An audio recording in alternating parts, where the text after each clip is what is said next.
നമസ്കാരം. Raf talk ഫുട്ബോളിലേക്ക് അവർക്കും സ്വാഗതം. നെയ്മറുടെ കാര്യത്തിൽ എന്താണ് സംഭവിക്കുന്നത്? താരത്തിന് യഥാർത്ഥത്തിൽ പരിക്കുണ്ടോ? ആരാധകർക്ക് ആശങ്കയുണ്ട്. ഇന്നിപ്പോൾ മിറാസോളിനെതിരെയുള്ള സാൻഡോസിൻ്റെ മത്സരം കളിക്കാൻ നെയ്മർ ഉണ്ടായില്ല. ആഞ്ചലോട്ടി ആണെങ്കിൽ നെയ്മർ ഉണ്ടാകുമെന്ന് കരുതി നേരത്തെ കളിക്ക് പോകാൻ തീരുമാനിച്ചായിരുന്നു. നെയ്മർ ഇല്ല എന്നറിഞ്ഞിട്ടും അദ്ദേഹം ആ ഒരു പോക്ക് ഒഴിവാക്കിയതുമില്ല. അപ്പോൾ എന്താണ് ശരിക്കും നെയ്മറുടെ കാര്യത്തിൽ സംഭവിച്ചത്? പരിക്കുണ്ടോ? മിറാസോളുമായിട്ട് 2-2 സമനിലയിലാണ് സാൻഡോസ് പിരിഞ്ഞത്. കളിക്ക് ശേഷം അവരുടെ കോച്ച് വോയ്വോഡ ഈ വിഷയത്തിൽ വിശദീകരണങ്ങൾ നൽകുന്നുണ്ട്. അദ്ദേഹം പറയുന്നു, നെയ്മറുടെ ആബ്സെൻസിനെ കുറിച്ച് അതൊരു ലോഡ് മാനേജ്മെൻറ്റ് ഡിസിഷനായിരുന്നു. അദ്ദേഹത്തിൻ്റെ മസിൽ ഓവർലോഡ് ഉണ്ടായിരുന്നു. അത് മാനേജ് ചെയ്യുന്നതുമായി ബന്ധപ്പെട്ടൊരു ഡിസിഷനായിരുന്നു. നെയ്മർക്കൊരു പരിക്കുമില്ല.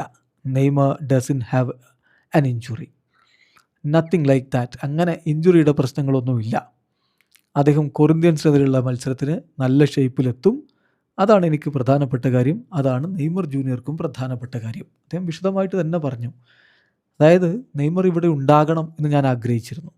നെയ്മർക്കും ഇവിടെ കളിക്കണമെന്ന് ആഗ്രഹമുണ്ടായിരുന്നു. പക്ഷേ നമ്മൾ കുറച്ചുകൂടി യാഥാർത്ഥ്യ ബോധത്തോടു കൂടി റേഷണലി വേണമല്ലോ കാര്യങ്ങൾ കൈകാര്യം ചെയ്യാൻ.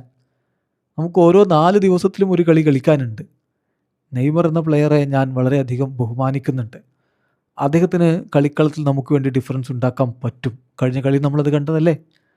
അദ്ദേഹത്തിന് തീർച്ചയായിട്ടും സാൻഡോസിനെ സഹായിക്കുക എന്നുള്ളൊരു ലക്ഷ്യമുണ്ട്.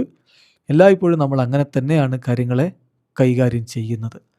ഇപ്പോൾ ഇവിടെ എന്താണ് സംഭവിച്ചതെന്ന് വെച്ചാൽ ഒരു ഫിസിക്കൽ ലോഡിൻ്റെ ഇഷ്യൂ, അത് മാനേജ് ചെയ്യേണ്ടതുണ്ടായിരുന്നു. അദ്ദേഹത്തിന് ഇഞ്ചുറിയും മറ്റു പ്രശ്നങ്ങളൊന്നും ഇല്ല എന്ന് ഞാൻ വീണ്ടും നിങ്ങൾക്ക് ഉറപ്പ് നൽകുന്നു.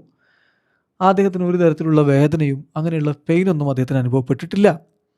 പക്ഷേ നമുക്കറിയാമല്ലോ, കുറേ കാലം ഇനാക്റ്റീവായിട്ടിരുന്നിട്ട്, പരിക്കുമായി ബന്ധപ്പെട്ട് ഇനാക്റ്റീവായി ഇരുന്നിട്ടുള്ള ഒരു താരമാണ് അദ്ദേഹം. സോ ഫിസിക്കൽ ലോഡ്സ് നമ്മൾ കൃത്യമായി കെയർ ചെയ്യേണ്ടതുണ്ട്. അതുകൊണ്ടാണ് അദ്ദേഹം കളിക്കാതിരുന്നത്.